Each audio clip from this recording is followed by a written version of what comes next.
નમસ્કાર, હું છું પ્રેરણા. આપ જોઈ રહ્યા છો ઇન્ડિયા ન્યૂઝ ગુજરાતના મહત્વના સમાચારની શરૂઆત કરીએ તો આજે વિશ્વ પર્યાવરણ દિવસની ઉજવણી સમગ્ર દેશમાં કરવામાં આવી રહી છે.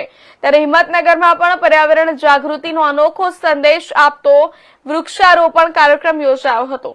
ગાયત્રી મંદિર પાસે આવેલા મોદી ગ્રાઉન્ડની બાજુમાં 150 જેટલા વૃક્ષોનું વાવેતર કરવામાં આવ્યું હતું. વિશ્વ પર્યાવરણ દિવસ નિમિત્તે હિંમતનગર નગરપાલિકા વિસ્તારમાં ગાયત્રી મંદિર પાસે આવેલા મોદી ગ્રાઉન્ડની બાજુમાં વૃક્ષારોપણ કાર્યક્રમનું આયોજન કરવામાં આવ્યું હતું. દેશના વડાપ્રધાન દ્વારા શરૂ કરાયેલા એક પેડ માં કે નામ અભિયાનના ભાગરૂપે ફોરેસ્ટ વિભાગ દ્વારા આ સ્થળે અંદાજે 150 વૃક્ષોનું વાવેતર કરવામાં આવ્યું હતું. જોકે વિશ્વ પર્યાવરણ દિવસના અવસરે વધુમાં વધુ વૃક્ષો વાવી પર્યાવરણનું જતન કરવા તેમજ હરિયાળું અને સ્વચ્છ શહેર નિર્માણમાં સૌએ સહભાગી બનવાની અપીલ કરી હતી. જેમાં જિલ્લા મહામંત્રી બિપિન ઓઝા, સાંસદ શોભનાબેન બારૈયા, ધારાસભ્ય બીડી ઝાલા, પાલિકા પ્રમુખ અરુણાબેન કઢિયા તેમજ નગરપાલિકાના તમામ કોર્પોરેટરો ઉપસ્થિત રહ્યા હતા અને સૌએ વૃક્ષારોપણ કરી પર્યાવરણ સંરક્ષણનો સંદેશ આપ્યો હતો.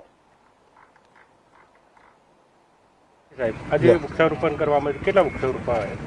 આજે વિશ્વ પર્યાવરણ દિવસ છે અને પર્યાવરણની આખા વિશ્વમાં જે અસલામતી ઊભી થઈ છે પર્યાવરણમાં અને એના લીધે ઋતુચક્ર આખી વિશ્વમાં પણ ફરી ગયું છે. એના અનુસંધાનમાં એના આગોતરા આયોજન માટે આપણા લોકપ્રિય વડાપ્રધાન મોદી સાહેબે એક પેડ માં કે નામ એવો કાર્યક્રમ પણ આખા દેશમાં ઘણા સમયથી આપેલો છે અને એની પર્યાવરણની સમતુલા જળવાય એ હેતુસર આજે વિશ્વ પર્યાવરણ દિવસ પણ છે.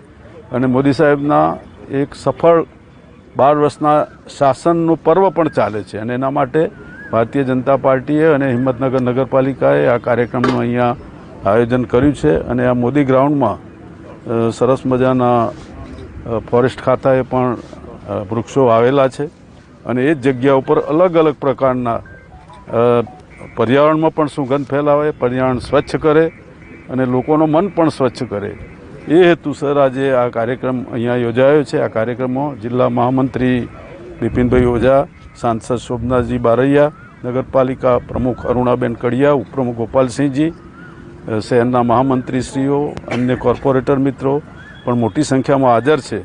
અને પર્યાવરણ દિવસે એક જ સંદેશ છે કે આપણે બધા વધારેમાં વધારે વૃક્ષો વાવીએ, વધારેમાં વધારે વનરાજી વાવીએ અને ભારત દેશને જેમ આપણું ગાંધીનગર એક લીલી નગરી તરીકે ઓળખાય છે, આપણું જે પાટનગર છે, એ જ રીતે આખું રાજ્ય પણ એ જ રીતે જે વડાપ્રધાનનો જે બોલ છે એને સ્વીકારીને વધારેમાં વધારે એક વૃક્ષ તો અવશ્ય આપણે આપણું ખેતર હોય, આપણું ઘર હોય, શાળા હોય, સ્કૂલ હોય, કોઈ પણ જગ્યાએ હોય ત્યાં વાવીએ અને એનું જતન પણ કરીએ. અને એટલા માટે જ એક પેડ માં કે નામ કહેવાય છે કે એનું માની તે છોકરાનું જે રીતે ઘડતર કરે છે એ જ રીતે અહીંયા જે રીતે મા એમ કે પોતાના છોકરાનું જે ઘડતર કરે છે એ જ રીતે આ પણ એક ઘડતર થાય એવા સદ આશયથી આજનો આ કાર્યક્રમ ગોઠવાયો છે. હિંમતનગર નગરપાલિકા, શહેર ભારતીય જનતા પાર્ટી, એના આગેવાનો કાર્યકરોને હું હૃદયપૂર્વકની શુભકામનાઓ પાઠવું છું. અને વડાપ્રધાનના એક ઝુંબેશ છે 2047 સુધીનું લક્ષ્ય છે અને એમનું એક સફળ પ્રયાણ છે એ બાજુનું.